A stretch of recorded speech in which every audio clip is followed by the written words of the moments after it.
Please be advised that the views and opinions of the host and guests do not reflect those of the station, the management, and its network.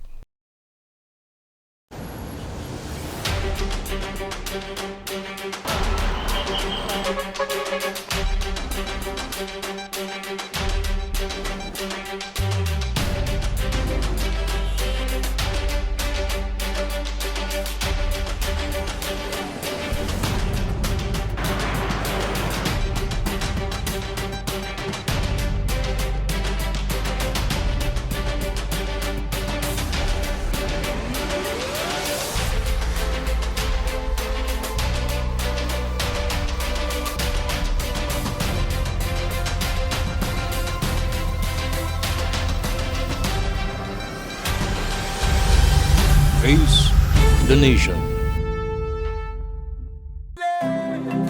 On April 27, 1994, the first democratic election was held in South Africa. It marked the end of more than 300 years of colonialism, segregation, and white minority rule. During most of the period of apartheid, only white people could vote. In 1984, coloreds and Indians were given limited rights to vote. The 1994 election was the first time black people could vote. In that election, 22 million people voted, and 19 political parties participated. While there were threats of political violence, the election took place peacefully. The African National Congress won the election with 62.65% of the vote. This marked the start of a new era, with a government led by a black president for the first time, Nelson Mandela. I cherish the idea of a new South Africa, where all South Africans are equal. April 27 is commemorated to also remind South Africans that while political freedom was achieved in 1994, we need to continue to strive to be fully liberated from issues like poverty, unemployment, racism, and sexism. Welcome to Face the Nation. I'm Buddy Kunanan. Today we're talking about a beautiful country and its fascinating history, a country that is celebrating a very auspicious occasion in its history on April 27. This country is South Africa, and its Freedom Day, its 30th anniversary of its Freedom Day, its National Day, on April 27. Now, Freedom Day was a global event. It was followed by millions of people around the world and still serves as a source of hope and inspiration for many, many people. And joining us now to talk about South Africa, Philippine-South African relations, and of course Freedom Day is none other than the Ambassador of South Africa to the Philippines, Her Excellency Ambassador Bartina Tombizodwa Radebe Ngachitense. Ambassador Radebe, welcome once again to One Media, to our station. Thank you very much for welcoming me with such warmth. It's an honor to be here.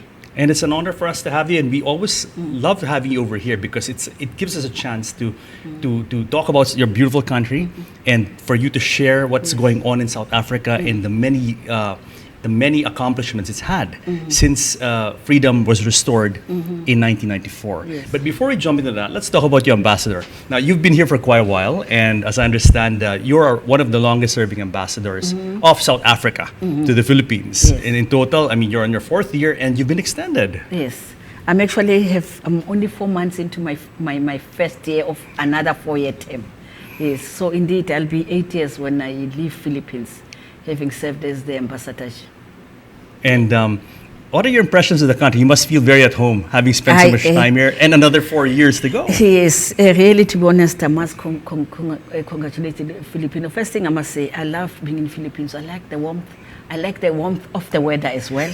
As you all know, I'm from the south. It's a bit chilly sometimes, but I've fallen in love with the weather, the warmth. I actually was telling somebody, like you, Barney, that people say, no, it's too hot. I said, no, I'm happy here.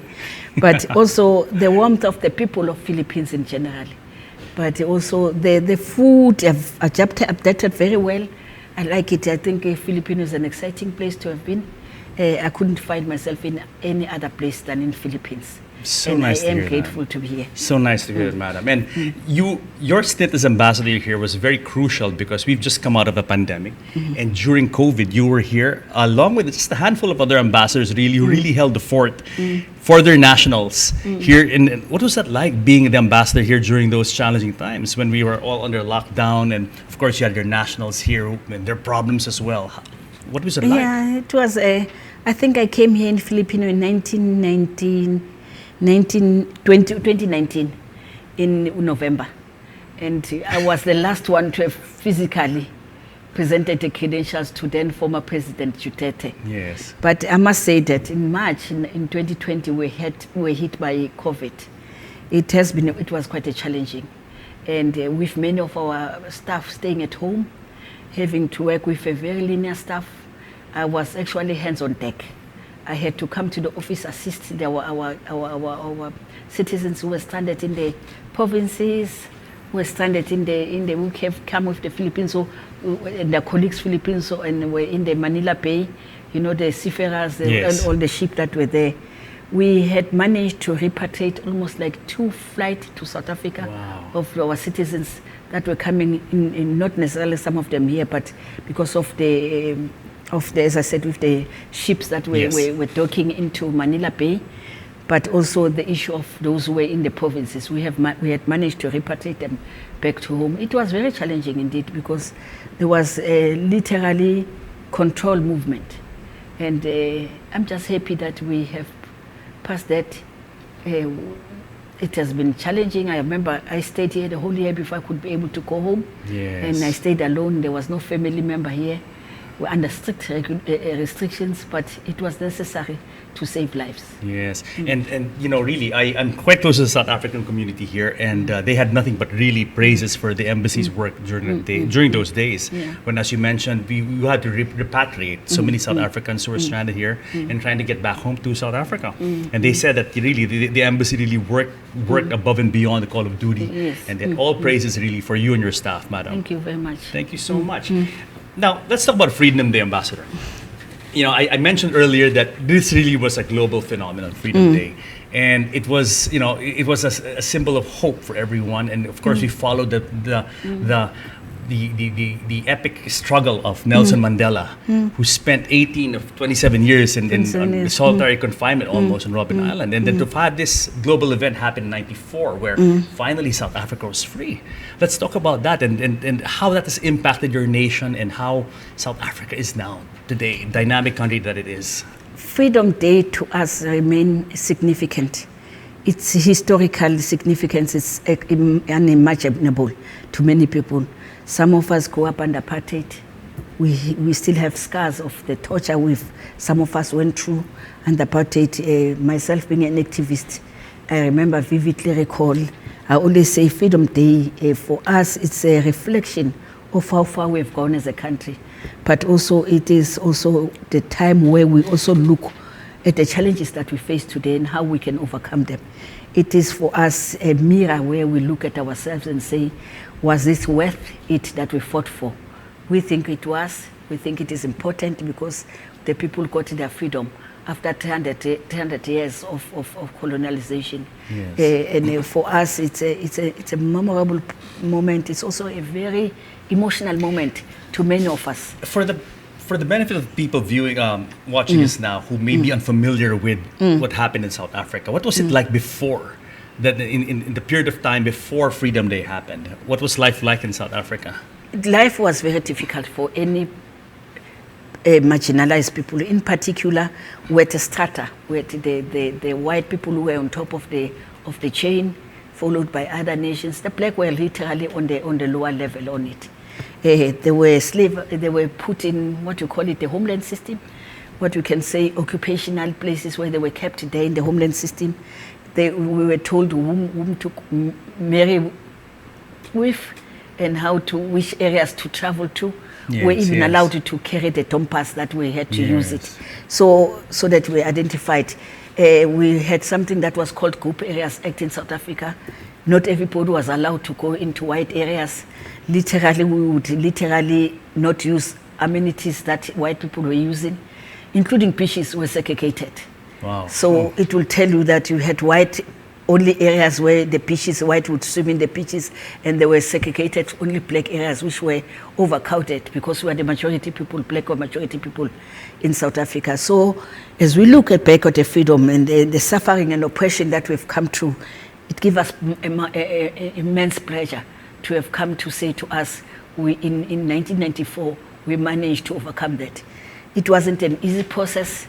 It was a process that many people have perished, because especially those who fought for their freedom before. Yes. As you all know, it was also the place where people were incarcerated for their views, the Mandela, the Sisulus, and others were in exile, the Tambos and others were in exile. It was a very difficult moment in South Africa. We always refer to it as a dark moment of 300 years. Yes. And it's not like the government fought for it. There were a lot of resistance that has happened before until we managed to get our freedom. Yes. What is important is that what is it that we talk about, what we can celebrate today about our 30th anniversary of our Freedom Day, is precisely because we had found each other. Those who were our enemies now they are just our opponent. Yes. We had to use the issues, the soft approach of discussing with what we could. People never thought of it. That is why it's called a miracle South Africa. And I think we have to really credit Nelson Mandela for this, because when he came into office, he said really it's a government of reconciliation, and no man, I think very few suffered as much as Nelson Mandela did. And for him to come and take that high perch and say to South Africans, regardless of color, we must come together. There will be no retribution, no anger. Let's come together for one South Africa. I say, what a remarkable man. Yes, we had a Fantastic. process in South Africa which was called reconciliation, truth and reconciliation, that all those oppressed who had oppressed us need to come out and say what they've done. One of the reasons for truth and reconciliation that we can speak in mind is that it helped us to identify where those who vanished in the prisons, those who were killed on the peripheral of their struggle, so that we can put closure to their families. And then after that, we had to reconcile them and we had to forgive them and move forward. And Yes. it's so nice to hear you say, Ambassador, now that the new South Africa really is about coming together and moving forward. And I have a video here taken by it's a video from SABC, your own SABC, about voices from of the current generation of people and what they think Freedom Day. What is freedom for them? So this is a video from SABC. Let's take a listen. And freedom basically to me means the people in the past that have fought for my rights, for me to do what I want and be free in my own country. Freedom to me is listening to music I want to listen to and believing what I want to believe. Freedom to you should mean that you do whatever you like at your own time, but in a responsible way. Freedom to me means that all people are judged on merit and receive equal opportunities in life and are not judged in any way on the color of their skin, their religion, their gender or orientation. What does freedom mean to me is, well, you're free to do anything these days, whatever you want to do, whatever you want to wear. There's nobody stopping you to do anything. Freedom to me is expressing yourself in your dreams and your hopes and living to what you want to live to.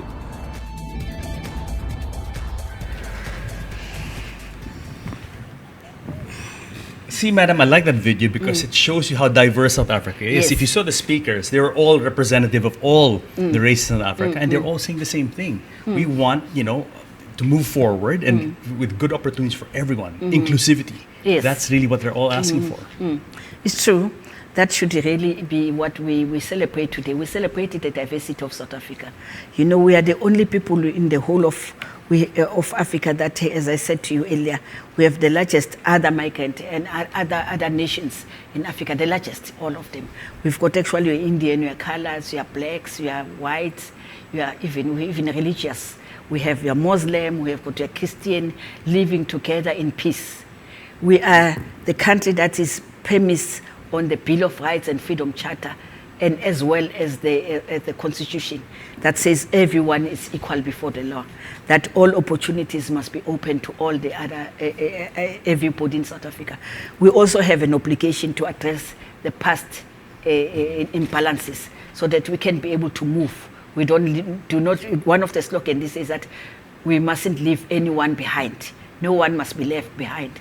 Because as we celebrate and enjoy the fruits of freedom, we should be able to uplift those who are still on the marginal.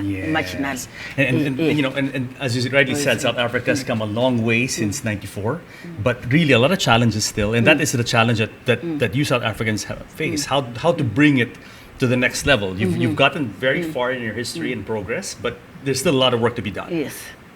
One of the challenges, I've said it as we're speaking before, is that we in South Africa, we have a lot of migrant workers, both illegal and legal. We are the house of the largest migrant workers in the whole of African continent. You should understand the strain it puts on the government.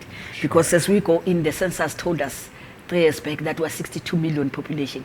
But it is estimated that we may even be more than what we assumed, what we have on the books of the incoming and outgoing migrant. We know that we are home to many other people, whole African continent. Even Filipinos. Yes, yes. There are Filipinos working in South Africa. Yes, including Asians, Pakistan, Bangladesh. But that says a lot about South Africa. Yes. Why are they all going there? Yes. Because there is opportunity there. Yes. I believe it's the richest country in Africa, possibly the world. And so your resources, madam, I mean, totally blessed. Your country is so blessed. Yes, we are. Indeed, we have the largest mining deposits in the world as well with us in DRC, if we were to look properly. We've got, we are number 1 platinum producers, as you all know, but challenges remain. Yes. That we need to sort them out. Yes, and that all the money that we do, we need to invest in our people. But some of the intervention government did, if we come back, maybe to be re-evaluated. 30 years gave us an opportunity to re-evaluate what we went wrong, where we achieved, how we can enhance what we have already achieved. For us, it's a reflection that we need to take forward. Indeed, we need to bring those who are still thinking that freedom has not, it's shallow to them, has not brought any hope to them, to give them hope. We continue to do that. We continue to build. We know that since 1994, we've built 3 million houses for the indigent, the poor people in South Africa. We have electrified almost 92.4, according to the statistics, since the freedom. Very few of us knew that we would be sitting in electricity. We grew up in a place where there were no electricity, our generation. Yes. We grew up in a space where we never saw a tar roads, tarred roads. We have now tarred roads. We've got now indigent. We've got the largest social grant we have in the country. You get a child, we give you a social grant. We've got an old age grant because we've also acknowledged the historical imperfections that we inherited. The issue that the poor people at the prime of their age will not be able to have insurances and pension because they have been victims of not being able. You know, the apartheid system was so segregated that even you could work for 20 years, you would still be poor. You would not have a pension, you would not have any social security. So when we do that, we have given more of our people the issues of pension. We have given them the pension. We thought it's an obligation to government to address the all past imbalances and all past discrimination. Well, Ambassador, I want to congratulate you and your government for what you've done for South Africa. And, I think, I have a good feeling about the future. And if you all really come together as a people, I think all these challenges can be surmounted. Let's talk about how we in the Philippines can help each other. Because tell us a bit about the state of Philippine-South African relations. How are you doing? We are doing well. I think when I was looking at my statistics before I came here, I just checked it just to be sure that it's adequate, that we have almost because your embassy was established here, I mean, not last so long year, ago, really. Last year we celebrated 30th, funny enough, of bilateral. Of ties. Yes, of bilateral ties with the Philippines. But the embassy was established here maybe in the early 2000s, no? Yes. I remember before I would go to South Africa and I had to send my passport to Malaysia. Yes, it was. But the bilaterals themselves started in 2023 in November. So we took it over and we have had a cordial relationship with Philippines. We think we can still have more. Which are the pillars, the strongest ties? In which areas do we have the closest connectivity? On the Actually, to be honest, we have people to people. Okay. We've got history that we can share. We share history. Both of us have been colonized twice. by different colonizers. Yes. So those are the history that Very we share. true. That is why Mandela was the first one to have come to Philippines, because he acknowledged that as well. We have a trade agreement that we have signed between the two countries. Of course, for now, it's in favor of Philippines. Philippines actually are enjoying $118 million in terms of imports to South Africa, roughly. Yes. Really? Yes, Wow, indeed. that's impressive. Yes, Very good. and we're sitting at almost like maybe ourselves as South Africa, maybe at 80 million for now. We think we have got plans and projects that we think we can share with the Philippines. We have already, there's advanced discussion and discussion that have taken place in terms of defense cooperation. We have already we are already supplying ammunition to Philippines. We want to up that, take it up to another level. We hope that we can finalize this year the MOU on agriculture. We're already bringing the first citrus oranges and lemons to Philippines. We're looking at the table grapes this year, that Very we can nice. finalize it in this year. We've got an MOU on arts and culture, as I said to you. We're looking at the maritime, what we can, MOU between us and Philippines.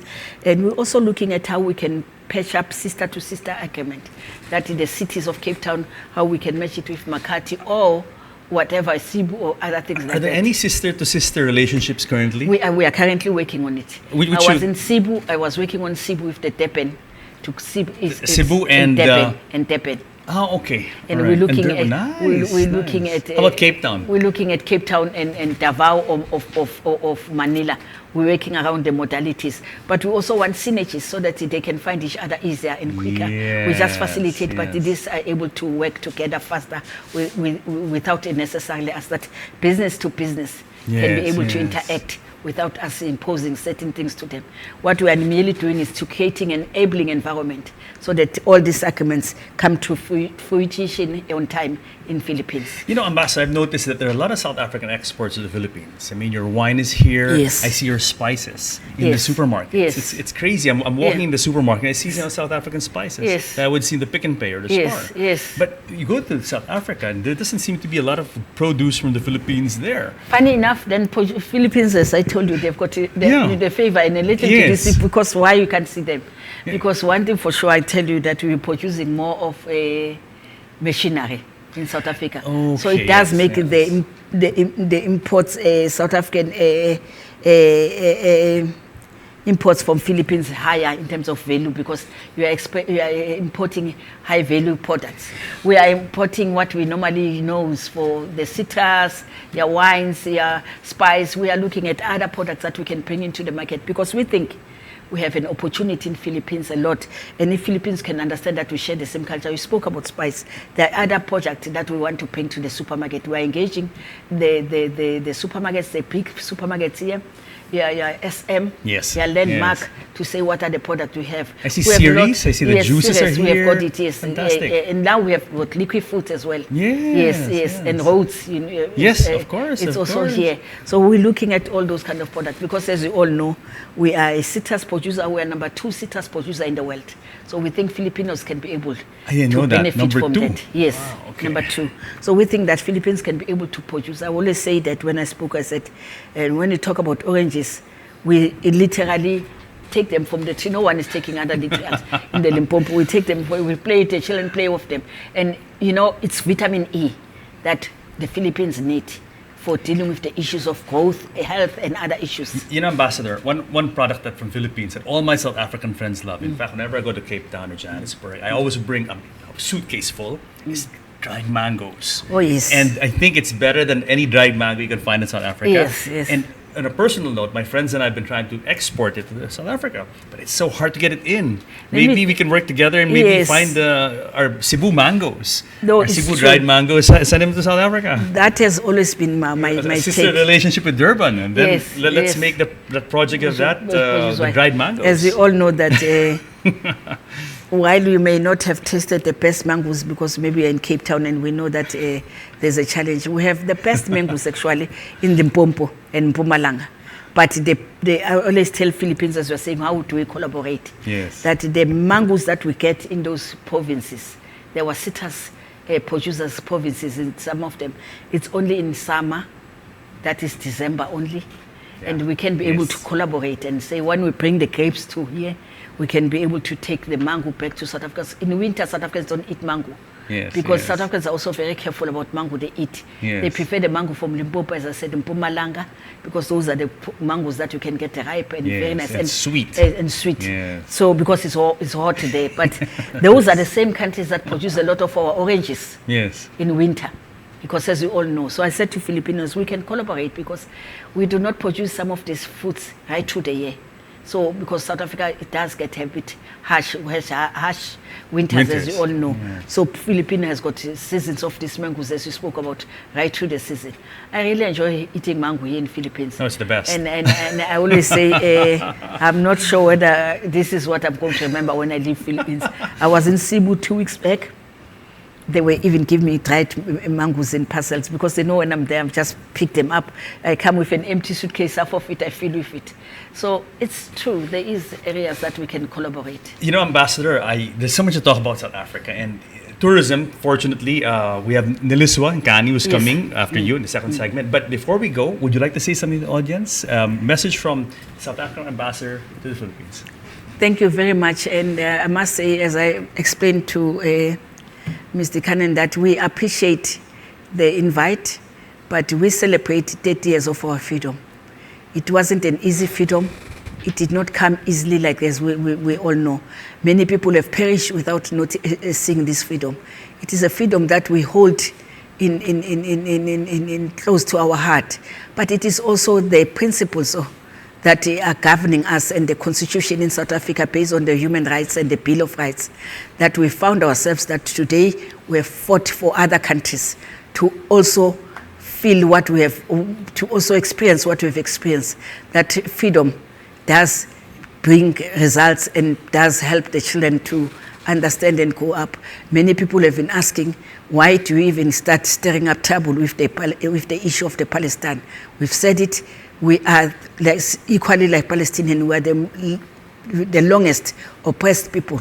We understand oppression.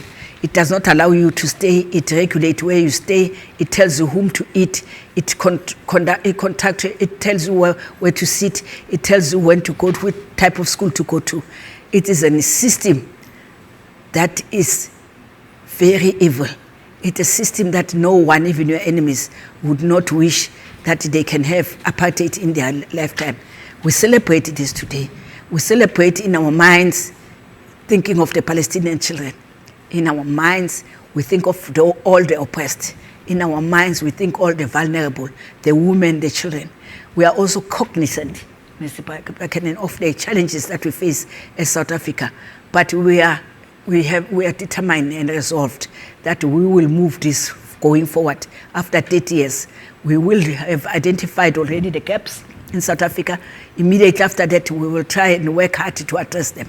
It is incumbent upon everyone in South Africa to work together to achieve our goals that we have put ourselves on the international arena. We continue to talk about the rule-based law, the rule-based law, that no one should be in incursion in other people's properties, because we know what it means. We are very clear about that. We speak very well. We think all other issues in the international sphere can be set down. There is no enemies of the enemies. People can find each other. They can be able, we are a good example of that. They can be able to have resolutions that speak to them, that can be able to be achieved. No one can tell anyone what to do. It's only the two people who are involved in the conflict that can find each other. And we encourage that in general. We have encouraged that between the Russians. We're encouraging that between the Israel. Very few people know, and I've always said it, Mr. Pan, that we have nothing against the Jews as a people. We are Christians. I am Christian in particular. We have everything against the system that is oppressing the Palestinian children. As I talk to you today, very few people know that Mandela Goldberg, who was incarcerated with Mandela for 27 years in Robben Island, was a Jew. Our first Chief of Justice was a Jew. Our first Minister of Intelligence was a Jew.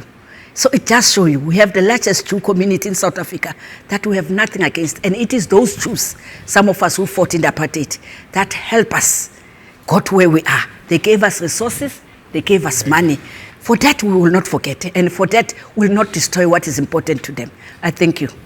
Thank you very much, Ambassador, for your message. And again, on the occasion of the 30th anniversary of Freedom Day, such an important time for your nation and the world, I want to greet you and wish you the best. And of course, to all my South African friends, to wish you the best moving forward in your great country.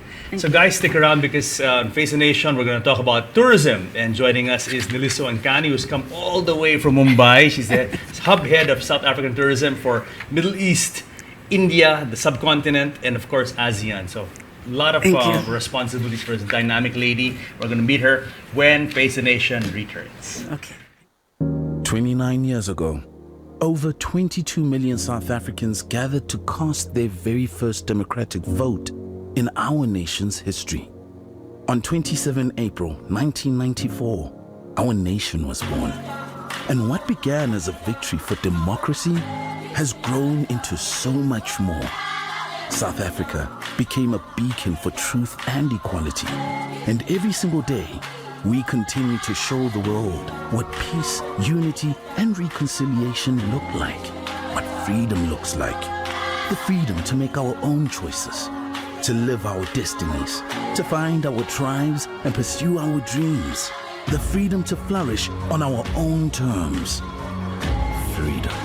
Such a small word, such big aspirations.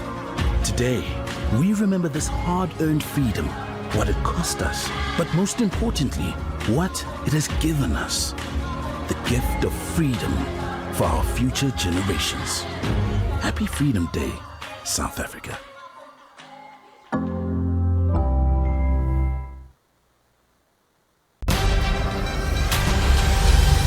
Face the Nation.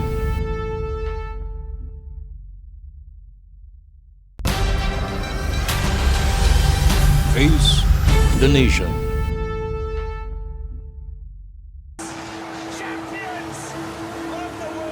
In 2019, the world saw our best.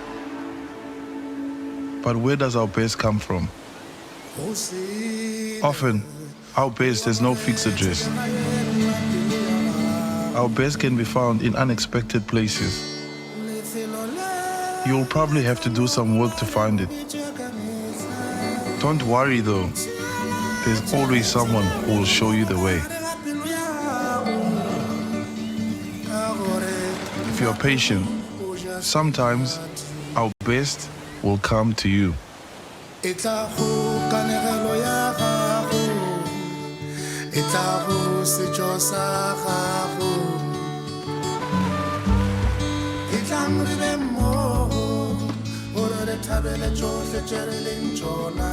So, take your time, look closer,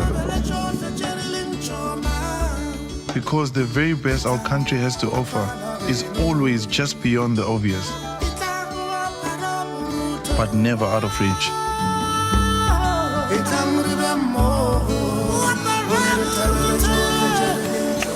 Well done, guys. Good.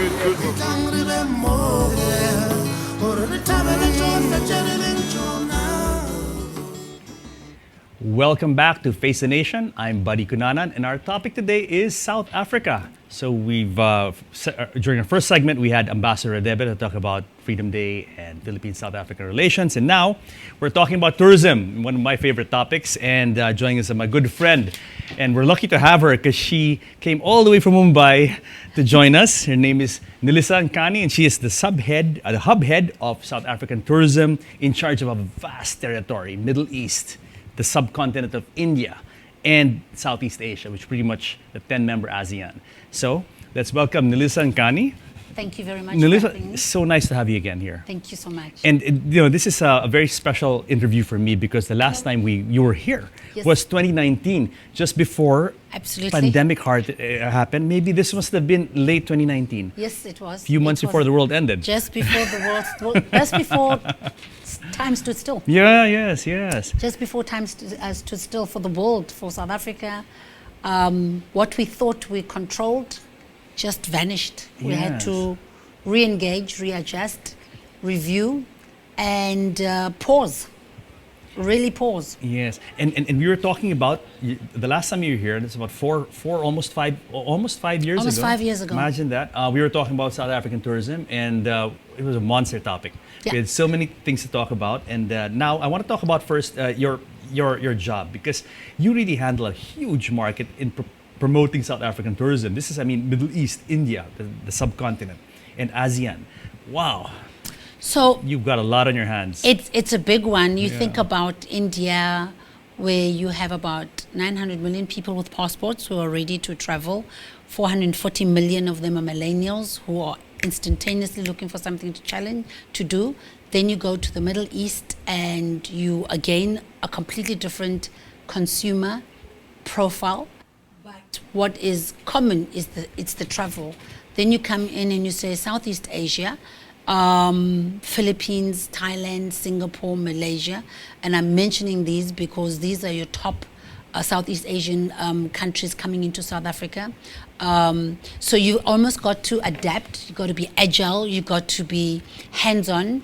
And tourism is really about, I always say, it's about the ability to showcase your home and what you love about it, being honest about its challenges, being receptive, and being able to listen to those visitors because they are our visitors, they are our guests. What is it that they're looking for? And being able to cater as much as possible to their needs and being able to be honest of what you can and you cannot deliver. Fantastic! Wow, you're pro. Thank you. And I said the next time you're going to be on the show, I have to congratulate you, because I've been to revenge travel. I've been to South Africa twice since pandemic officially ended. Yes. So South Africa has been my destination of choice. And I tell you, these last 2 or 3 trips there, I've seen so many people, so many tourists from India.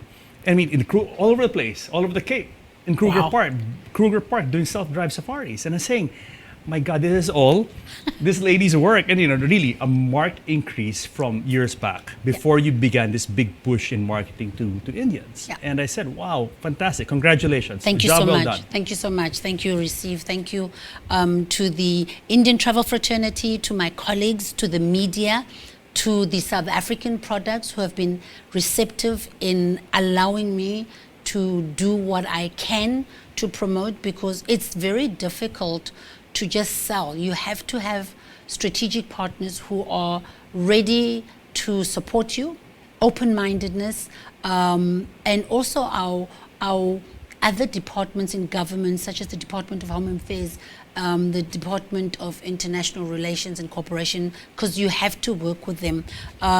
One of the things that we had to do is to shift the paradigm. Again, listen to what the traveler is looking for across the board in the regions that I'm looking for. Be able to be patient, because revenge travel came with a lot of hesitation. Yes. People saying, am I safe to travel to South Africa knowing what happened in COVID? What can you do for me if this happens? Even the behavior has changed, because what's happened is, you used a word earlier saying, I want to travel with my oaks. Before, people would get gathered into a plane, get onto a bus into South Africa with people they don't know. The shift has become, I want to travel with my oaks. I want to travel with my buddies. I want to travel with friends. I want to travel with family. I want to be able to be vulnerable and sick without fear, without hesitation, and therefore the travel patterns have become quite varied now, to say I'm traveling in twos, I'm traveling with friends, and it's family. Gone are the days where we bus you in Yes. and we don't know who's the person next to, Yes. which has not been a bad thing, because suddenly you are now creating far more emotional memories while you are traveling, versus when I'm getting onto a Kruger experience with 10 people I don't know. It's likely that 60% of the people that are getting into a safari car with you are family, relatives, and nobodies. Yes. And I noticed that about revenge travel or travel these days. People are really looking for independent travel. Yeah.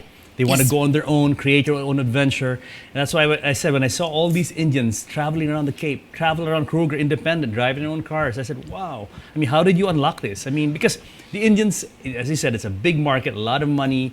a lot of young people with money to spend, but they're also very finicky, you know? I mean, and they had a lot of options. Yeah. So how did you draw them away from the usual destinations like Europe or North America or whatever and bring them to South Africa? What was the secret? Because, you know, I want the Philippine tourism officials to hear this because that's what we can learn from you guys. Very successful. Partnerships, research. Firstly, research. Understanding your consumer. Also allowing the consumer to lead you without you telling them what to do. So we did a whole 360. So my focus is always 360. I touch on the consumer, I touch on the trade, I touch on the media, I touch on the corporates, right? And if I'm talking to them with a consistent message, suddenly, and repetitiveness and being consistent. So suddenly the Indian, Filipino, Middle Eastern traveler was saying, I am fearful. I want you to care for me. I want you to know where I am. I want you to guide me. I want you to listen to me. I want you to know at any given time what are my agitations, and I should be able to reach out to you. So if you use that analogy, and we've got it with my team to say, care for me, lead me, follow me, find me, and clothe me with information, right?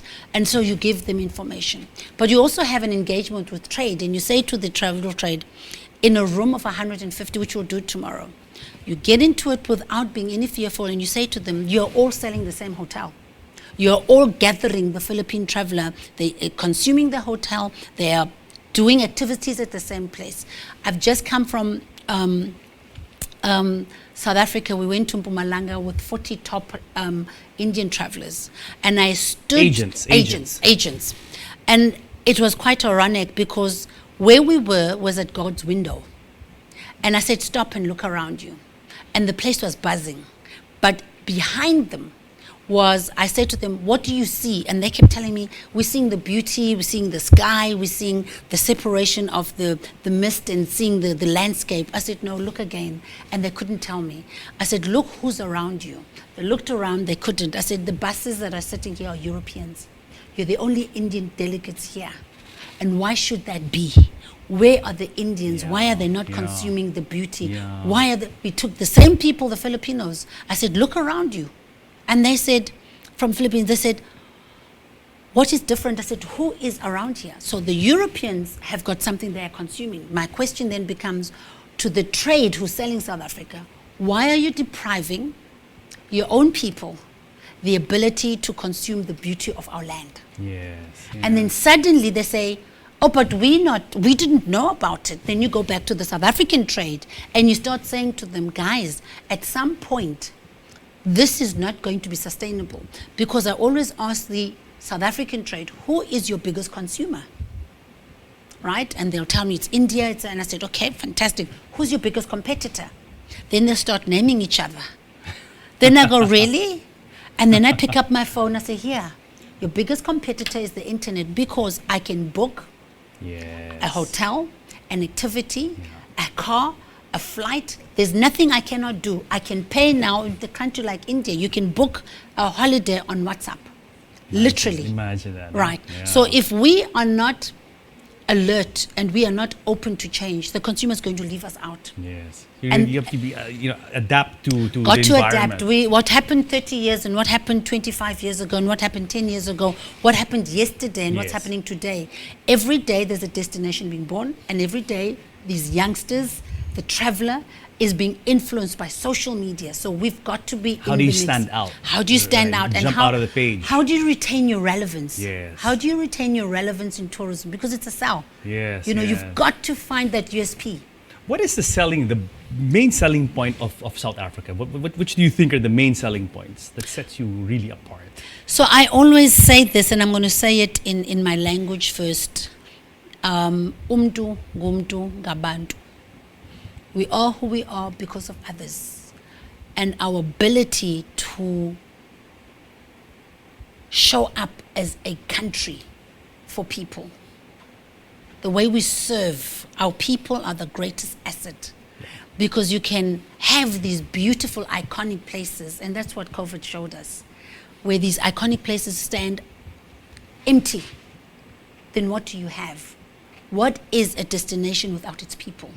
So one of the greatest assets that we have is our people, their ability to serve, the ability to say, buddy, I don't know where you're coming from a bar of soap, but you're not having dinner on your own. You're going to come and join my buddies tonight, and we're going to have dinner with you. And there's no expectation. So I always put the people first, because you have to find the soul of South Africa to understand who we are. Our ability to forgive, to give, the ability to laugh when we are happy, our ability to cry.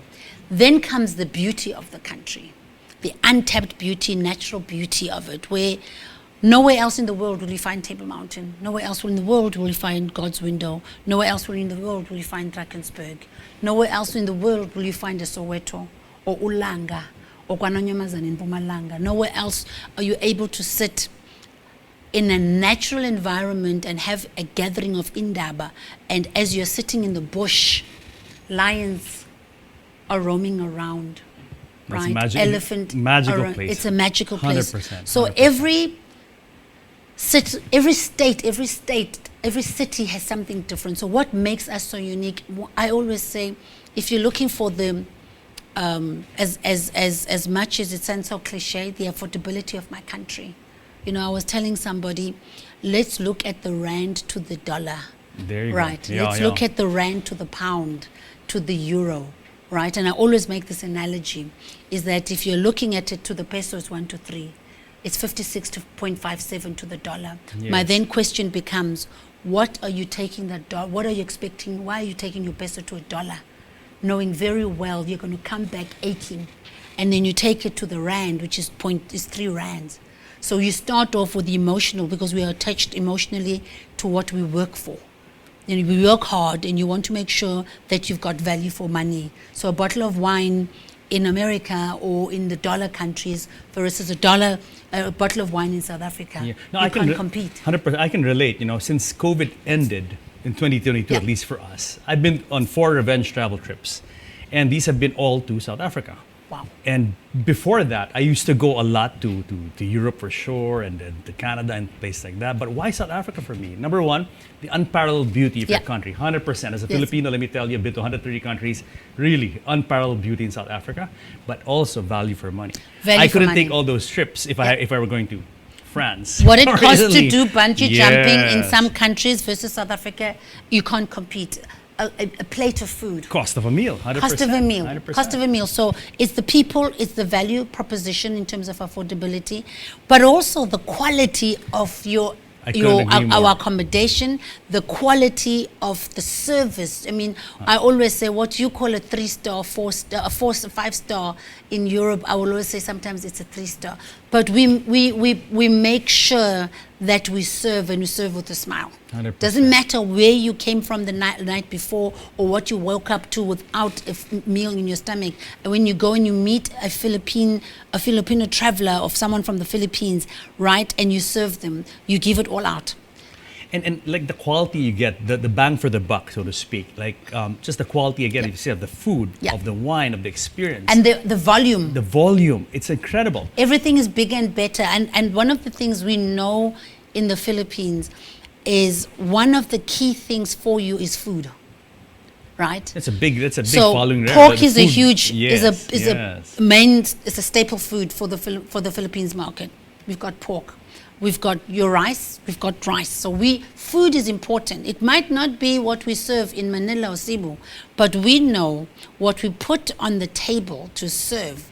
It's prepared with love. And South Africa being an agriculture country Yes. and a food producing Yes. country, I Yes. have to say the quality you get there. In fact, I was just talking to some Australians in Cape Town a few months ago, and they were raving about the quality of food in South Africa. Quality and of these are food, Australians. quality of wine, And of wine, the yes. vegetables, how we prepare it, how we serve it. But again, it's a value driven system in terms of Yes. what we sell. We sell value. Now, Neliswa, you're here in the Philippines on a mission. Yes. And are you going to sell South Africa to Filipinos this way? I mean, how are you going to sell it? Because I can sell it my way. I'll tell them I'm a peso earner, so you know it's not a great currency. It's Yeah. not the worst, but it's not a great. No. And when I go to South Africa, I don't feel like I'm a poor man. I Not at can all. go to any restaurant. I don't have to worry about the menu and the price. I know it's not going to break the bank. I know I won't feel cheated because the quality is going to be awesome. So how are you going to package it for Filipinos? So tomorrow we're having a fantastic session with over about 130 trade partners from Manila. They're going to get into a room, and I'm going to do the numbers game. And they say men lie, women lie, numbers don't lie. I like that. So it's a very simple. It's like a game. You ask them what are they selling, and they're going to get very excited. They get excited, and you go, oh, fantastic. And then you say, okay, so who's not selling South Africa? So for me, it's the people that are not selling South Africa that excite me, because they are not, their minds are not made up about the destination. But it's talking to them and saying, how do I capacitate them to sell differently? How do I get them to meet new sellers in South Africa? How do they refresh what they're selling? And then we're talking to media. Here we are. So for me, I know that the traveler here is selling Cape Town. Fantastic, that's where I come from, right? It's where I always say, when God made the world, I thought he was sitting in Cape Town. Then I thought, no, he's actually in Mpumalanga at God's window. It's finding the hidden gems that you spoke about, the Northern Cape, right? It's talking about the Eastern Cape, the bare, the untouched. It's talking about Mpumalanga panoramic routes. It's talking about Gauteng, seeing the difference, you know, going and bungee jumping in Soweto. It's talking about driving adventure, because time is against us. Money, the quality of the money that we're earning is diminishing. Therefore, people are looking for value and finding value out of what we are selling. But also don't forget that we also need the media like yourself, because you are our word of mouth. You live our brand. You are one of the most fortunate. We are fortunate because you're one of the few who've been to South Africa. And in fact, I think it's your second home. It is. So I don't even have to talk about it. Knowing platforms like this are important and what value they add is we'll be having some media interviews. And then don't forget the corporates. But what we're also doing this time, we're stretching it a little bit. We're going to Cebu. But I think for me, it is telling the truth about my country. It's not selling it. The country sells itself. I mean, you will only visit it once, and it really does sell itself. I remember I went to South Africa the first time over 20 years ago, and the first few days, boom, I knew I was in a special place. Yeah. And as I said, I've been to about 130 countries around the world. Just 2019, when we took our last group from the Philippines, there was a lady called Gina, and we took her from pillar to pillar. We took her to Blind Canyon. And I said to them, I just want you to take 5 minutes and give me one word of your experience. And she said, one sentence she said, abundantly blessed. We're one of the few countries in the world that is abundantly blessed with variety. And we take pride in that. Melissa, let's say for people watching today, watching us talk about this country, it's really, I mean, if you ask me which places you should visit, it's a difficult question because, as you mentioned, there's really so much to see and do. Yeah. But what would you recommend? Let's say a person normally has maybe 10, 12 days to go on holiday. Which would be your top recommendations for South Africa? You have to land in Gauteng, and you've got to learn and hear, listen, feel the pulse of Johannesburg. It's the pulse of our country. It's the nightlife. It's the culture. Got to do KwaZulu-Natal, right? Because it's a country in its own. It's a kingdom. It's a kingdom. Yeah. And it's a kingdom. Your shark diving experience, where you literally, the water is like aqua blue and the shark comes as close as possible in a cage, out of a cage. Drakensberg Mountains, St. Lucia, and snorkeling in Sodwana Bay. So KwaZulu-Natal, it's a kingdom. You could literally do 3 days. Mpumalanga is a must because it's nature. It's where you become one with the earth. Literally where you can literally smell the earth in its purity. Don't forget Cape Town, the anchor brand. Well, I hope they can fit all that in 12 days. 12 days is easy, because once you do Johannesburg and Durban, it's a 45-minute flight, and you can do 3 days or do 2 days, 2 days. We're not as massive as many countries think we believe to be. We've got 60 million people, 9 states, a very strong, robust domestic aviation infrastructure. So to fly from Johannesburg to Durban is a 45 minutes flight. From Durban to Mpumalanga, or from Johannesburg to Mpumalanga, it's a 30-minute flight. It's 1 hour 50 minutes to Cape Town. You got to do at least those three. Before we end the show, I just want to make a comment about what you said about the aviation infrastructure. I can attest to that. Yeah. Because the past few times I've been to Kruger, I've been flying out of Skukuza. Yes. And I have to say, it is the most beautiful airport I've ever been to. Yes. It's like you're checking into a hotel. Yeah. I mean, so it's such a nice airport. I fly there straight to Cape Town. It's not expensive. It's about 2-hour flight. I love it. I love it. 100%. Listen, I said tourism is a monster topic when South Africa is concerned. Fortunately, we've come to the end of the program and our segment. But before we go, you want to say something to the audience and maybe give them a little pep talk and come and visit South Africa. So thank you to the Philippines Trade and Travel Fraternity, the media. I said in the beginning, in my language, umntu ngabantu. We are who we are because of you. South Africa, a country that is 30 years old. For every tourist that you bring hope, conviction, light, and dignity. Without the Philippine community, we are a fraction of who we are. Thank you. Siyabulela, siyabonga, nangomso. Thank you again. Thank you from the bottom of our heart, and for those faceless South Africans that nobody sees every day in the Philippines. We couldn't do it without you. Thank you so much, buddy. Niliswa, thank you so much again for coming to the show. I hope it won't be so long till the next time. I hope you come to the Philippines more often. I heard we're the second fastest growing ASEAN market for South Africa. You are. I hope you come back to Manila well, more often. How about we do this show in South Africa? Even better. Even better. Thank you so much. And congratulations again. I want to say on a job well done. You have really opened the market for Indians, South African tourism market in India, and really it's through your hard work. Because of that, I've seen it, and congratulations. Thank you so much. Thank you. So guys, I hope you enjoyed this show on South Africa. Thanks also to Ambassador Debe, who was here during our first segment, and of course our very special friend Nilsa Inkani of South African Tourism, hub head for India, Middle East, and ASEAN. Join us again on another episode of Face the Nation. Thank you so much. Thank you so much.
Face the Nation.